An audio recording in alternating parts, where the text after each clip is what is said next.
బాగా క్షీణించిపోయి ఇప్పుడున్నంత శరీరం ఉండదు. అయ్య బాబోయ్, అప్పుడు ఎంత ఉండేవారండి మనిషి, ఆయన ఈయన అటుకంత అయిపోయారండి అంటాం.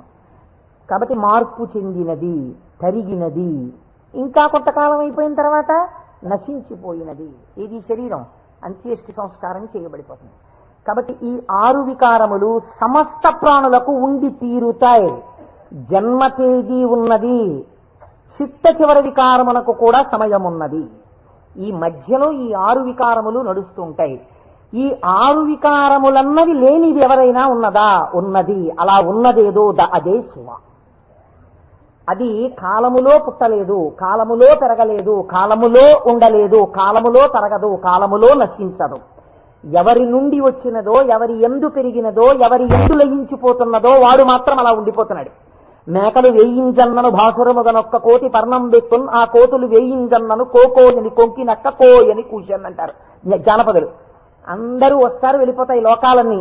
చిట్ట చివరికి వెళ్ళిపోయిన లోకాలన్నీ ఎవరిలోకి వెళ్ళిపోయాయి? వాడు లయించిపోతాడా? వాడు లయించిపోడు. వాడిలోకి అన్ని వెళ్ళిపోయి వాడు ఉండిపోతున్నాడు. అలా ఉండిపోయిన వాడెవడు? వాడు పరబ్రహ్మము.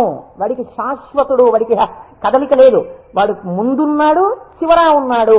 అలా ఉన్నవాడెవడో వాడు నిర్వికారుడు. వాడికి వికారములు లేవు. వాడికి వికారం లేదు కాబట్టి వాడు ఎలా ఉంటాడు? వాడి జుట్టు తెల్లబడదు కదండి, వాడికి ముసలితనం లేదు, కాలము లొంగదీయలేడు. కాబట్టి ఇప్పుడు వాడు నిత్య యవ్వనుడు. అందుకే శివుడి గురించి చెప్పినా, అమ్మవారి గురించి చెప్పినా మనం ఏం చెప్తామంటే నమశివాభ్యాం నవయవ్వనాభ్యాం అంటాం. ఈ శ్లోకం మా ముత్తాతగారు చెప్పారు, అప్పుడు నవయవ్వనులే వాళ్ళు. మా తాతగారు చెప్పారు, అప్పుడు నవయవ్వనులే వాళ్ళు. మా ముత్తాతగారు వెళ్ళిపోయారు, మా తాతగారు వెళ్ళిపోయారు, మా తండ్రి గారు చేశారు కొంతకాలం ఆ శ్లోకాలు.